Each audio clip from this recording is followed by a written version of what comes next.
Here we are on February 1st, 2026. We're here with Will Robertson from the great state of Utah. He's taking the time. He just had some, he just went to church, and family member was baptized. He's taking the time. He's in the parking lot, and he's adamant and wants to do this interview. And I really appreciate your time. We could have rescheduled, but he's out there and he's dressed to impress, I see. And so what's been going on, Will? This sort of dream that I had over 2 years ago is finally starting to come together. And I attribute that to you. Like I know that if I didn't, go through your course, that I would still be pretty lost, and just loving trading, loving the process. I've been very busy. It's been maybe like 2 months since we last spoke. I can't remember if we spoke was it like November? It's been a little while. Been a little while. You were hot back then too. So in November, that's when I started getting all my payouts. Like, that was an awesome month. December, not the best month for me. I after we had spoken, there was, I can't remember specific trades, but let's just say that I think if I'm looking back on it, I think I got a little too confident, and I felt like I was on a heater, like I couldn't miss, and I took some trades that I wasn't proud of. I got deep into some drawdown. December was kind of a grueling month. I had I also was going through a move. And so that was like, there was stuff that was going on in my personal life. Like, I was moving to a new home. I was also like going through some changes in my work, my career. So I was trading, but like, it wasn't my top priority, you could say. I was telling myself, like, after the holidays, after like the new year, I'll be able to just put more focus and attention on trading again. And that's what I did. And so coming right out of the new year, I hit it hard. I have a couple accounts that are 50s, but I've noticed that I've been really, really loving the 25K accounts. I like them because they're smaller profit targets to hit, and you only need like a 1,500 for the target, and then you only need a $2,000 buffer until you can start. I thought it was 2,000 before you could start taking payouts. Is it 1,500? 1,500, 15 and 15. See, and the 50 is 2 and 2. That's incredible, because on the 50, it's a little bit more. It's like you said, like 500, so about 1,000 more you need. Yeah. But I found that I can scale them really well. I've been trading with about, I'd say on average, 6 contracts. We're talking micros. And what I'll do is I'll usually start trading around London or New York, and it's mostly just to start warming up. I'll trade with like 6 contracts. And once I start feeling like really good, I'll start adding some size. And we're saying like up to 1 to 3 minis. And what I'll do is I'll usually ride it for like 1 candle, maybe 2. I was looking at my statistics. I think my average trade is like 4 minutes, but I think that's long. That's a long time in scalping. I think it's a little skewed though. I had one trade that went for like 30 minutes, and I think that kind of messed up my duration, my average duration. But that was a huge outlier. But anyway, in the month of January so far, I can't remember how many total payouts I've gotten. I think it was 5 total payouts, but I know the total. After they took their 20% cut, I got about $12,480. I think it was the exact amount. Is that the photo that you sent me? Yeah. Let me go ahead and pull that up. I don't know if it's the exact thing that you're talking about. Yeah. Once again, we have nothing to hide here. Let me see where this is at here. What I'm showing you there is the deposits after it got put into my checking account. Do you see this? Do you see it? Yes.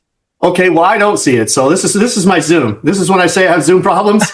I'm talking and recording, and I don't see stuff. So I'm going to make mistakes on all of my videos because I can't see what you're seeing right now. So go ahead and talk. If you can see it, Yeah, I cannot. I just showed you a screenshot of the payouts. It looks like it combined two of them though. So it was two, three, four, yeah, five payouts.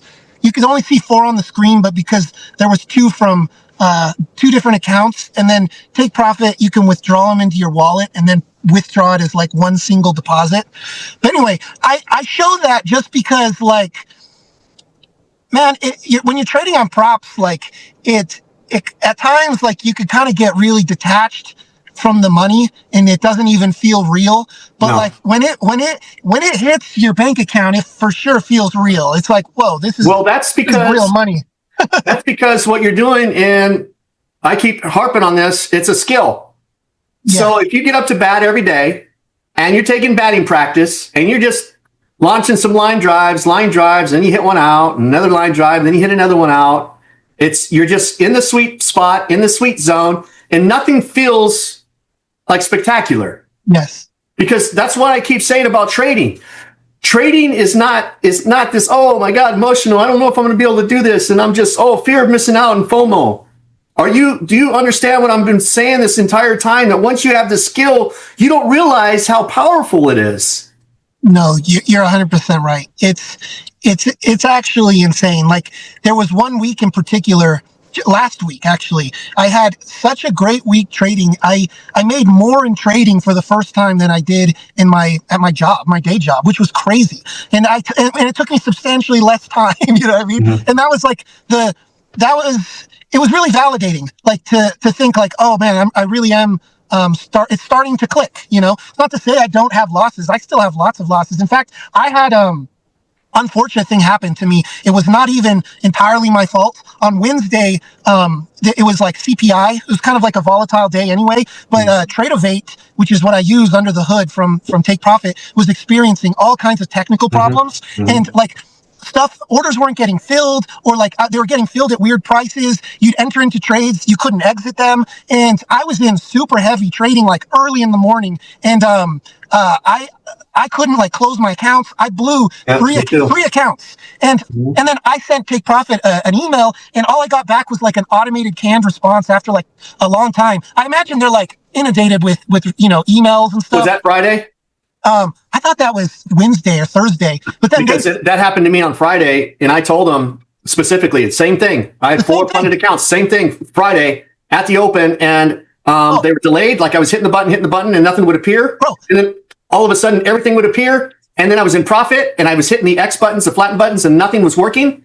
And I literally lost my accounts because I was in profit on all of them. Literally lost my accounts, and then I got on with Take Profit Trader and requested an agent, and they just said, well, you just didn't close them in time. I'm like, dude, they wouldn't let me. No. And then I finally asked, I said, are you a trader? Because I sent you photographs, I sent you everything, and I was actually up on 2 of my funded. I was up 900 in both of them, right? Plus I had one already at the buffer. And I mean, it was, once again, tell God your plans. It was going to be a great day. Yes. Right? And it just caved in. So I absolutely had that happen on Friday too. What happened on Friday for me is that, so then I opened up some new accounts because I'm like, I'm still in the middle of communicating with them. I hope they'll restore my accounts. Yeah. I don't have full confidence that they will, and I didn't want to wait. So I'm like, I'm just going to create a few new accounts. What I noticed on Friday, the prices that it was showing, and when I would enter on like, this is through TradingView. Yeah. Was completely different than what it was showing me when I would log into Tradeovate and then look at theirs. So I would have them both up, and trades are running, and the prices are completely different. Mm-hmm. It was out of sync. I was like, what is going on? So I'd enter here, and then I would watch Tradeovate, and then I would manually close on there because I felt like the prices were a little bit more accurate. It was a mess, but I will tell you this: in spite of all the technical issues, on Friday I hit my the daily target, like the max daily target. It made me so happy because in 2 days, I took these brand new 25K accounts and hit the complete max. And so all I need now is 3 more days, just like flip days. So I'm like, this is incredible. Like the skill that I've been able to develop because of you and your teachings. I just feel like just so much more empowered. Like I don't even it's kind of like what Fire was saying the other day, like when we were talking, like it doesn't even matter that like the account was blown. I'm frustrated. That's my point too. All it's really done is set me back like 5 days, which isn't the end of the world, Yeah. I've had it happen, and it's not an excuse. I mean, it's traders, right? When you have a skill, you have nothing to prove, right? Like, what can I prove to you, right? I mean, you've seen me trade. I'm teaching you what I do and how to do it, right? And I'm teaching you the language of the market. So after you know the language, what else am I supposed to do? Right? So all I do is practice what I teach, and I just keep practicing. So when that happens and we blow that account, it's like, okay, instead of me reaching out, because I did reach out Friday, I was a little upset about it because it sucked. It sucked. Yeah, and I was upset. And then the response I get, and I'm not blaming TPT, but the response I get was, well, do you have videos and photos? Okay, so I'm on the NASDAQ 1 minute time frame. It's frozen. Now I'm supposed to just start setting up all these videos and cameras and pictures. I'm trying to get the hell out of the market. And that's what I said. Are you a trader? Like, seriously, do you not hear what I'm saying? I just sent you photos. I just explained everything that, well, we haven't heard anything back from Rhythmic. And I'm like, okay, well, I'm reporting to you that there's a problem, right? Like, look at my history with you guys. I don't complain. I don't try to get shit for free. Yes. I'm just, maybe you can reach out to everyone else and say, hey, send an email. Hey, everyone, be careful. We've heard of this, but no, it's like, prove it. Do you have a video? I'm like, oh, okay. All right. So that's what I did. I went and I purchased more accounts, right? I said, all right, I got you. And I stacked them and I hit them and I'm out. I'm like, okay, now what do I do? It's annoying. It's a setback, but it's amazing that we could just restart again. No problem. That's starting from zero each and every day. And a lot of people don't understand the language, right? They don't understand the language that I'm speaking is because they don't really understand this. It's like, you can lose everything, traders. You can lose your millions of dollars, and you could start literally with a skill in this career, like this supplemental income. Yes. Right? So let's take this. Say you had this supplemental income to pay for half of the bills or a quarter of the bills or whatever. Just say a car payment, right? And you blew your account and you had absolutely no money. A trader after we teach and communicate with the community and everything, a trader can literally go out and find a second job temporarily, come back, build a nest egg, still practice on a still chart because they don't have to trade and they're not going to lose their driving skills. Right. So that's the beauty of it. And then they can start over, starting from zero each and every day. How do you feel about that? What, in your own words, how does that feel? Like, you're not doing the top-down analysis and you're not doing all these things. It feels amazing. I feel like I'm on the path, you could say to more autonomy, more financial freedom. This was a great month for me. November was great.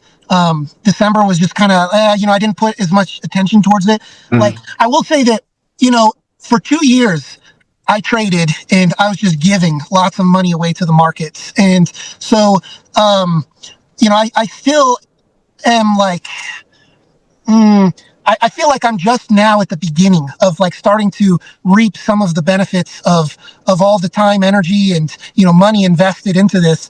And it's pretty awesome to think that I could open up a fresh account for very low amount of money personal money that I'm risking, and I can grow that account up. That's incredible. And I can do that from my laptop. I can do it from my phone. That's powerful. And so I'm just really grateful. I feel grateful more than anything that this sort of dream that I had over 2 years ago is finally starting to come together. And I attribute that to you. I know that if I didn't, go through your course, that I would still be pretty lost. Because I was trading, doing some I tried every strategy, and you would see wins here and there, but nothing consistent. My wins are becoming more consistent and the payouts are becoming more frequent. And that's how I know it's really clicking. Well, you're less than, you're around 1%. And I mean, if we're talking about getting payouts for prop firms, okay, people YOLO, people, go all in and they don't have a strategy and they can get a payout, right? Yeah. But I am I'm a stickler to executions, right? And when I trade and I show my trades, I show you what I teach you, right? Yes. So if you're showing me the same trades that I teach you in the same area of, what direction is and stuff like that, then that you have something that's such a gem that is not going to change. You're only going to get better. So when I talk about traders that are down in the F's and the D's and just win more than you lose. And, like this baseball game and a manager, if a manager was 50% the last 2 years, he doesn't have a job. He probably wouldn't have a job after the first year, possibly. Depending, right? Depending. But once he got the players that he's supposed to have and he's still at 50%, and it's not always the manager, but the manager's going to fall, right? Yes. So he's going to take the fall, right? The players have to perform. Well, we have to perform as traders each and every day, right? So if we have a skill in the market, our skill's going to get better. But gambling will never get better because the market has more money than us. It's us against the market. So I can beat the market each and every day. I could beat the market. Now, I might not. I might. At the end of the day, that P&L, he may crush me, right? But I can see his hand each and every day. So I'm not worried. I'm not concerned because I can see the market, but the market cannot see us. Right. And it's very unique. It's a skill that's only going to grow into the high 80s and into the 90s, right? Because how could it not? I mean, think about it. What's crazy is I'm taking on average, about 50 trades a day. And it's a bit of a negative risk to reward ratio. If I was looking at my stats, my average winner is like about $150. The average loser is a little over 200, like 225, somewhere in there. But my win rate is like pushing close to 80%. And so I'm getting way more winners than losers. And so, I mean, that's how it's ending up profitable. There, every once in a while, it's hard to, I'm going to speak a little bit vague here. I'd say like most of my trades are, like that, about 150, somewhere in there. And that's trading about 6 contracts. But when all 6 micros, right? Yeah. 6 micros. When all you teach us to like different gems to look out for. What I noticed is that like on the trades that I take though, where everything aligns, those ones can be pretty big. Like I'll have like one a trade I'll get like $300 to $500 on, and that will like really push it into profit. And so anyway, a lot of my 50 trades is kind of like a grind. I'm making here, there, giving some back, and then I'll get like these big winners that like really push me forward. I'm still learning. I'm still figuring it out. That's where your leverage is going to come in. Okay. So when you don't have, and we don't talk about A plus and all that stuff because we understand where we're at in the market, right? But as your leverage grows and as your leverage grows up, so when you get into 8 contracts or you go into minis and you go into 1 mini or 2 mini or 3 minis, right? You're going to see a huge difference. You're going to get in, you're going to be in the market not as long, and you're going to get it and you're going to get out, right? Yeah. And that's when I talk about rotating accounts. I keep rotating accounts, trading them individually. So, but when you see a huge move and you've already done trading for the day, God, if you have that computer on, it's going to suck you right into the computer. And you're going to want to take that trade, right? It absolutely does. I will say the one thing I know I still need to work on a lot is it's what you just said. Being able to get in and out a lot more quickly. I have a tendency to want to hold on to trades too long, like whether it be a winner or a loser, like hold a trade probably a little bit longer than is necessary. It'd be a lot better. And I think the equity curve would just look a lot cleaner if I was able to just get in and out regardless of outcome, whether it's a winner or loser, just be more consistent. Right now, I feel like my entries are really consistent. The entry criteria is really consistent. I feel like my exits are still a little, it's not as objective. That's because of leverage. And that's when that's leverage. So if your executions are consistent, then you need to increase that because this is what I'm talking about. The skill and leverage have to be the same. Right? It's different on people that can't be consistent on their executions. Well, then they have to leverage way down. Yeah.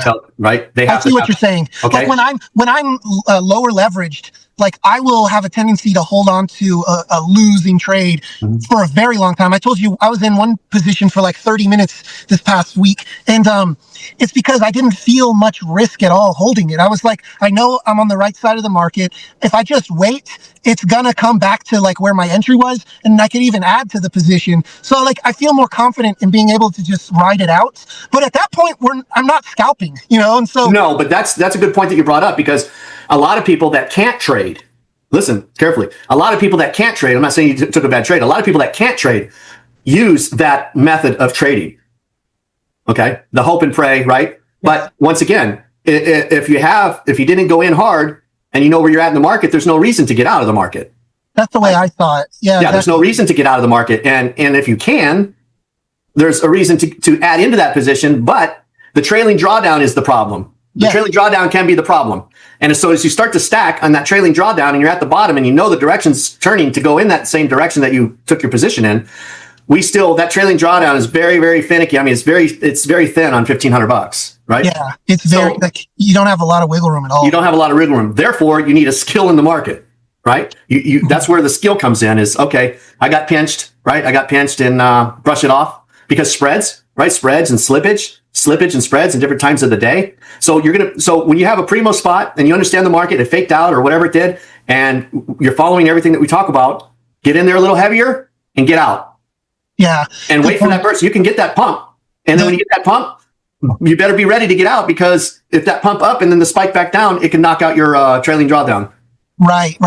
So the more leverage, the faster you have to be on exiting. So when I had those accounts on Friday, I'm having the button, I'm getting ready to close, and I'm watching it, and I'm hitting the button, and then another screen's not even coming up. And then finally it came up and it said NA on it. It didn't even give me a price or nothing. I'm like, NA? No, I need it, Yes. So what do you do? I get what you're saying. So like higher leverage will force me to exit positions more quickly. Correct. If you're talking about I have consistency, Rich, on my executions. I am consistent on my executions. If that is the case and you have the direction right, you are consistent, it's time to leverage up. It's time to live a little bit outside of that comfort zone and to push that account. So, and then you'll see, then you'll start to grow at that level, and then you'll see, okay, yeah, it's a little heavy. Okay, I have to close sooner. Oh, we're not talking seconds. I mean, we're talking about getting in the market. We're not shaving, ticks and stuff like that. And people say one candle. Well, one candle can be 80 points, right? So one candle is not an assumption of 10 ticks. That's not how we trade, right? That's not how we trade. Yeah, I think I'll try that this coming week. I'll try increasing the leverage and just focus on like being kind of indifferent to whatever the result is, and just focus on like perfect execution, Yeah. Perfect executions. Yes, I said perfect. Perfect executions, consistent executions. Yes, I said that. In the same areas. Yes, I said that. Right? Why? Yeah. Because I can show it and I teach it. So now what we do is, because you have that down, that's the skill.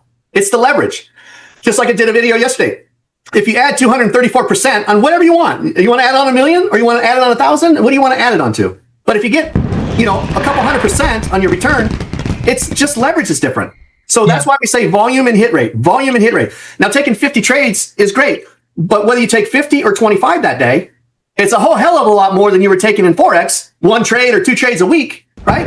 So those trades are going to add up, and it's not going to be add up like, okay, I want to take 100 trades today. No, just trade and allow the numbers to come back. And a lot of times your hit rate, if you're in the 75 or high 70s now, you're actually in the 80s because of slippage and stuff like that. People may not agree, but they don't have a skill. I know what you mean. The slippage is real. It's a thing. It's real. So if I'm in the 90s, I'm pretty close to 100%, right? Now, could I blow up an account? Yes, I can, right? But we're talking about highest probabilities. I'm not a highest probability on the low end. I'm a highest probability on the highest end. Make sense? And you're on the highest probability on the highest end, and you're working up. So every time, now if you increase your leverage and you get out of the market sooner instead of 2 or 3, 4 candles or whatever, because I have seen some of your charts, and Sean, I'm like, Sean, how in the hell do you wait like 6 candles, right? I mean, yes, you can. I don't know. I will say I do try and hold, and maybe it's a bad habit, but it's more, I try and let the candles tell me like when to get out. And usually there's some key things that I'm looking for that you showed me. And if, like, for example, if a specific type of candle will print, I will just immediately get out regardless, just because I want to wait to then see what happens next. And so there's certain like big flags like that I'll see, like, okay, you need to get out now. But if the candles are printing, I've noticed too, like, if I get the size of the candles matter, and this is where it's like a little bit of learned experience, and some of it is sort of subjective. Well, more manipulation versus less manipulation, right? If you're seeing a move and the candles are printing and they're huge, I'm way more likely to just close it, because the likelihood of it printing like 2, 3, 4 big candles in a row, while it's possible, it's way unlikely. It's more likely it's going to snap back before it goes further. So I'll usually, like, if there's a big candle, I will immediately close. I'll wait for it to like pull back, and then I'll hit it again. But we have a reason why we're doing that, right? Not just on a candle, right? And you're not able to explain that. No, I can't. But we have a reason why we're in that area, first of all, right? So that is scalping, right? You take it So if we're going to have 300 points in the market to the upside after the open, and say it goes up 300 points, instead of taking one position, which you can't take one position and have it bounce all day long with a trailing drawdown. Yeah, I mean, people are just using this, these word salad. I say, just stay away. You know what I mean? Just go somewhere. You're like little gnats. Just go. But if we have these large candles and we understand the direction we get out, there's no reason why we don't want a better price to enter again. Because what we're doing is we're actually getting 600. Now, right, we can't time it perfectly, but you have someone on here, well, yeah, they think they can time it perfectly. No, if we got 300-point move and we can get 450 points out of that move, that's scalping. That's compounding, right? That's compounding, right? So that's what we're doing is we take it, we get out. It comes back, we hit it again. Goes back up, we take it because we understand, and then we're starting to see the candles and what they move and things of that nature, and we understand the direction. Yeah. But by then, if you leverage appropriately, you're done for the day. Why would you waste? Totally. If you just reached your buffer in the matter of 30 seconds, there's no reason to keep going, Rich. There's no reason.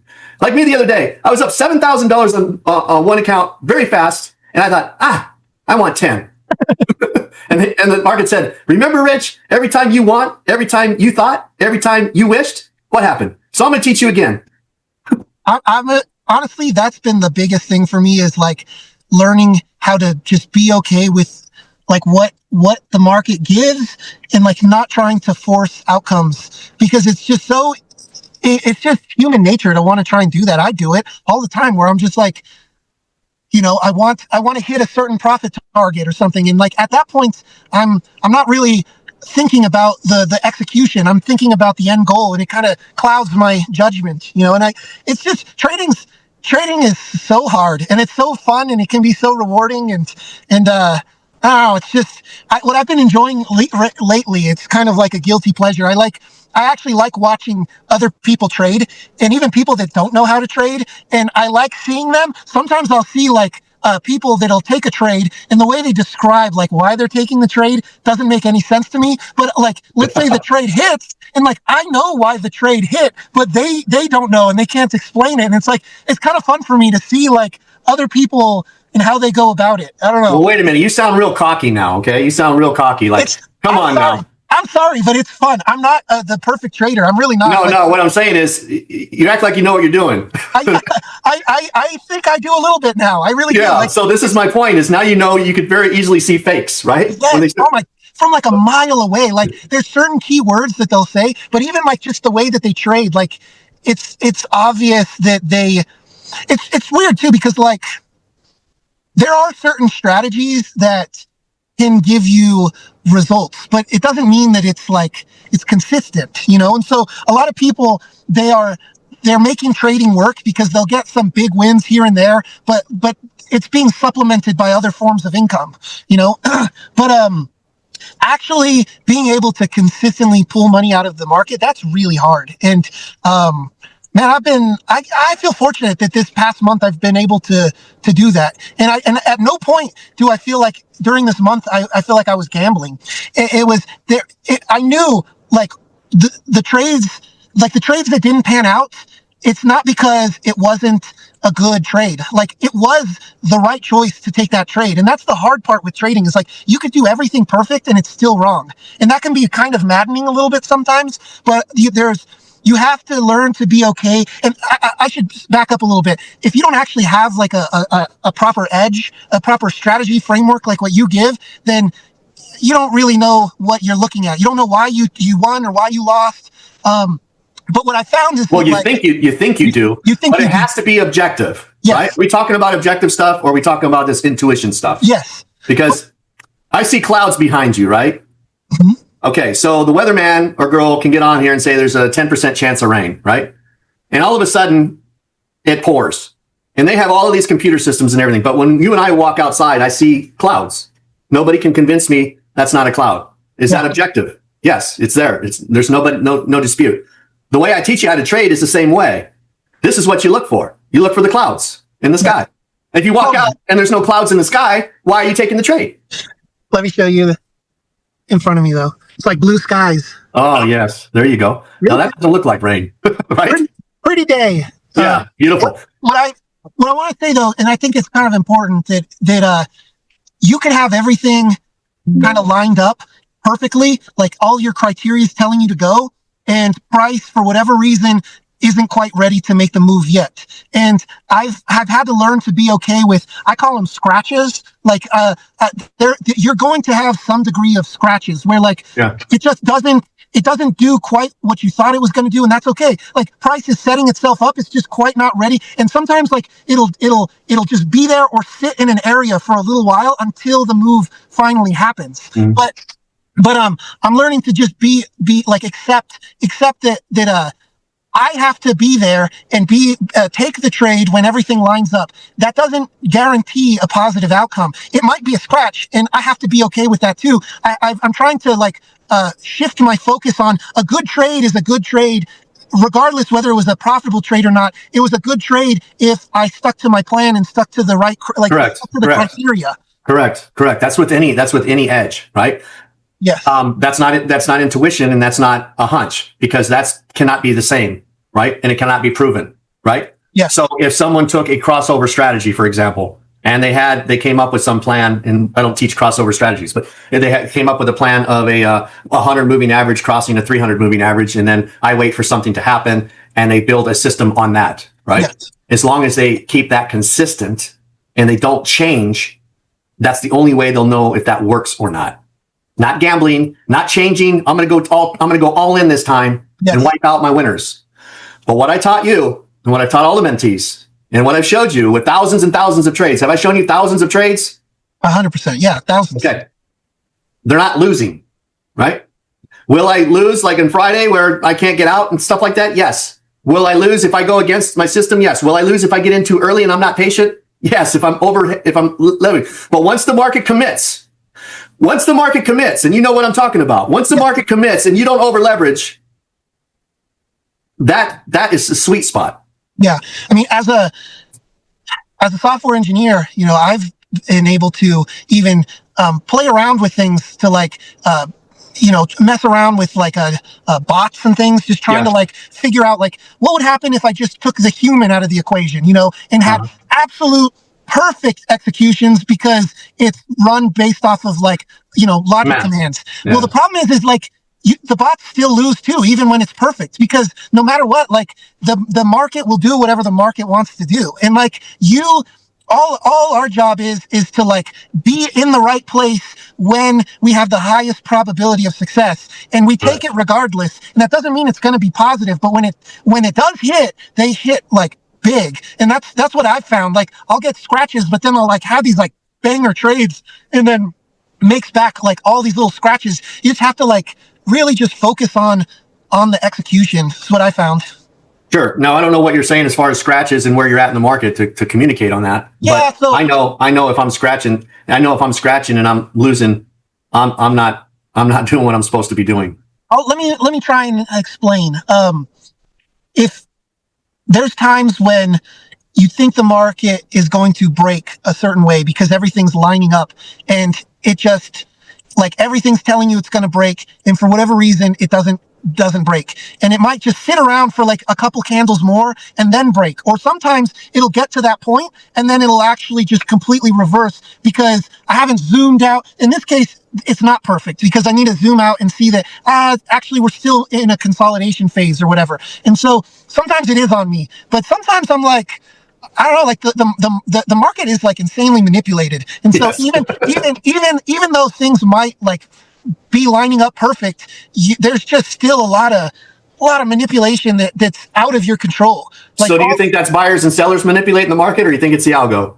It's algorithms trying to suck people in, and literally like they will tease you and they'll show you things that purposefully will cause you to either execute your trade and enter, or they'll like get you to get spooked and then exit. And so like there's just powerful, huh? It's so powerful. And like when you see it, like there's a lot of times where I can actually like ride through it now, where I'll see and I'm like, no, that's some BS. That's some manipulation. Like, I'm just going to kind of sit on my hands for a second and let this play out. And then sure enough, like it does pull, like do what I think, because it'll try and like get you to go one way, then it'll reverse because they're trying to get people that are just chasing it. And it's like, we're going this way. No, we're going over here. No, we're going over here. And then they're just eating you alive on all the commissions and fees and slippage. And you have to like be confident in your trade and be like, no, it's going to go this way and kind of sit in the pocket for a second and let it pan out. And that's really hard. That's where the experience inside the market versus outside the market, right? Our risk starts before the execution. So before we even execute, we know where we're at in the market based on a set of facts, not thoughts. Based on a set of these facts, we know where we're at in the market. We get in. Now the patience starts. Now, if we don't get in and we want some other influential confirmation based on what we feel that we should get, well, that's not going to work. It's just going to dump and you're going to miss the move. Then you're going to chase the move, right? Yes, and I've done that. So yes, you have to get in. Like you said, it has to be the same in order to collect the data, right?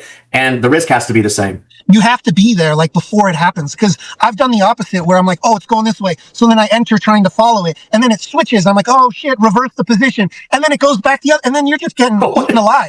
Who taught you that? Yeah. I didn't teach you that. No, I'm not telling you this happened recently. I'm just talking historically. What the hell? That sounds like the fake ass gurus. no, and that's exactly right. Like, type of people that I was following and the strategies that I was following, like, it's so obvious to me, like, how I had no clue what I was doing, because I was always reacting and behind the move, and I was trying to chase it, but I was allowing the market to just manipulate me and like lose in every direction. You know what I'm saying? Yeah, you're hitting the tops and bottoms in the wrong direction. Exactly. And just because it's a top and bottom doesn't mean you need to go the opposite direction, because that's not really the top and bottom. You have to have a lot of information prior to getting in that trade to confirm that there's been a change of direction.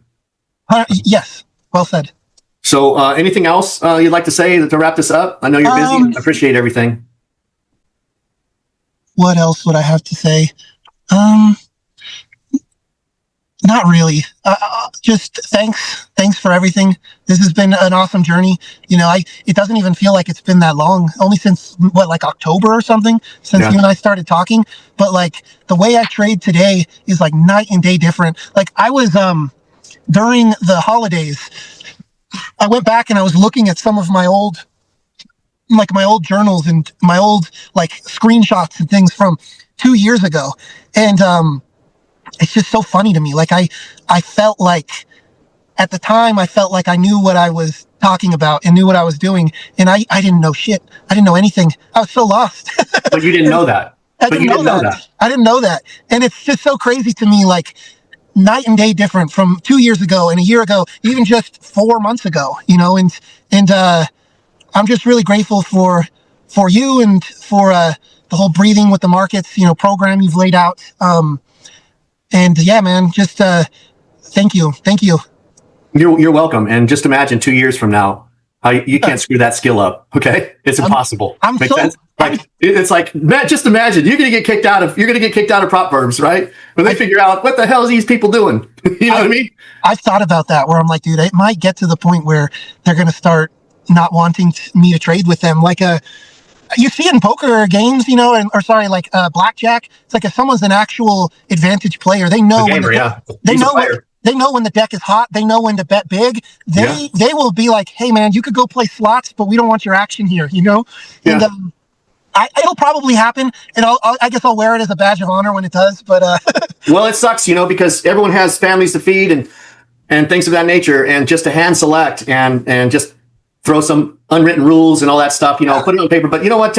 Great credit to Take Profit Trader, and I'm not an affiliate with them, but the great credit is I don't believe that's going to happen. I believe what's going to happen is the prop firm industry is going to get squeezed, and all of these bigger companies that have treated other traders like crap, you know, they don't care because it's just money for them. But think about it, right? Think about the affiliates. If you have affiliates and they have a bunch of gamblers, who's more valuable? If we had a Discord and we traded like real traders, we don't bring too much value to them. But when you have an affiliate that can't trade, that says, well, you know, I take a high and I'm waiting for the 790s. You know, isn't that funny when you hear that shit? Do you laugh? Do you laugh when you say, well, I'm waiting for the 790s, and if it gets below the 860s, I'm going to go ahead and take a short here?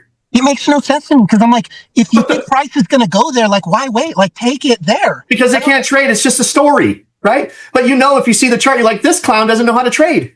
Oh, this is a psychological round number, and this is a point of interest, and you know, this is the high and the low, and then stuff like, well, if you know it's going to the high, and you're 400 points away, why aren't you in the trade?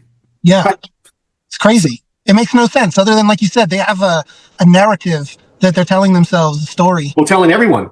Yeah. And You're right. Like that, it's sad. props do want those types of people because they're going to push people to buy accounts, but they're going to blow those accounts and they're going to be resetting them, making them more money. You know, I get it. It's like, I don't know. It's kind of a vicious system, but it kind of needs to exist. Like the sad part is we kind of need the shitty gurus that are leading people astray, that are blowing their accounts in order to pay us, provide the liquidity for the people that actually can trade. And correct. Okay. Well, thank you.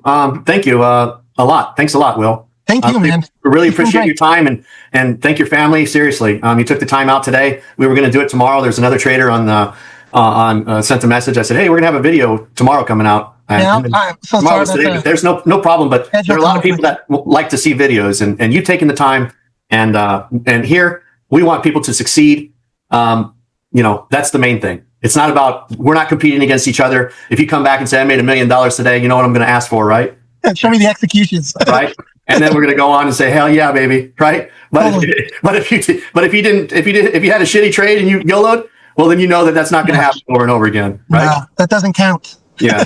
I've been in different phases of my life where like I was more reliant on trading profit than not. And like last year from January to all the way until like end of May, I was out of work, and that was really, really difficult for me. And during that time, it made trading really hard because I really needed it to work. And that really messed with my psychology. Right now, I'm actually working 2 full-time jobs. Like I work as a software engineer, and so I'm able to, with one of them, I'm able to work remotely, and on the other job, it's like a hybrid position. Yeah. And so I'm able to, thankfully, I have a type of job that allows me to juggle both jobs, but like I'm working day and night, and I'm finding time to trade in between it. It's like I have 3 jobs. But that said, I'm less reliant on the trading profits because I know I have secured like 2 other incomes from 2 other jobs, and that allows me to trade with more confidence. I know it's totally improved my psychology because I'm like, man, if this works out, great, but it's like it's more gravy on top of income that's already coming in. You know what I mean? Like I think trading is so hard, and if you without a reliable income coming in, it's even harder. Puts a lot of pressure. It puts a lot of pressure on you. It's so much pressure. Yeah, it's added pressure that you don't need that in trading. That added pressure. Like every single trade like affects our survivability, you know. And so like you're gonna when you're doing well, you're just feeling like so elevated, like amplified, and it's so easy to then like allow that to then take control over you, and then you're like, oh, okay, and then just pull up the leverage and then get rocked. You know, you lose sight of yourself and the plan. I do that sometimes. Like I'll either over leverage or do the same. I found like when I was more reliant on it too, I get like too tilted. Like a single loss, I just like all of a sudden I got to now make that back because it's like taking money that I don't even have. You know what I mean? It's tough. Trading's hard. If you can, I don't know, man. Not everybody's able to have multiple jobs. I would love to get to the point where I don't need to code anymore, that I can just rely entirely on trading profits, but I'm not there yet. You know, maybe one day in the near future. Well, work, and then make no plans, right?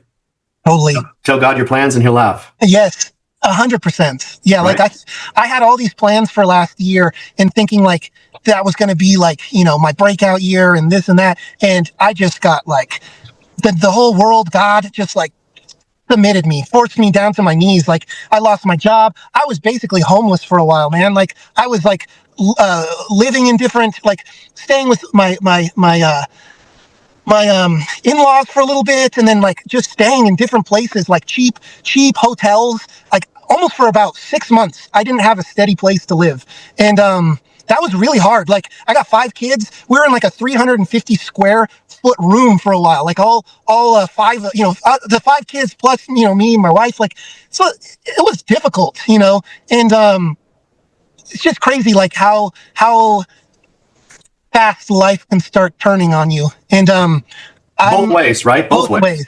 Like my life was going well, and all of a sudden it's completely in the dumps. And now, fast forward a year later, I've got 2 jobs, and now almost 3 if you want to count trading. And some people might be like, dude, that's crazy that you need multiple jobs just to survive. I look at it like a blessing. Like, thank God that I'm actually have work and I have the ability to like provide an income and be able to provide for my family. Cause it wasn't always that way, you know? So anyway. Nice. Very good. Very good. Well, take care and thank you. And God bless you and your family. Thanks, Rich. Take care. Thank you. Peace.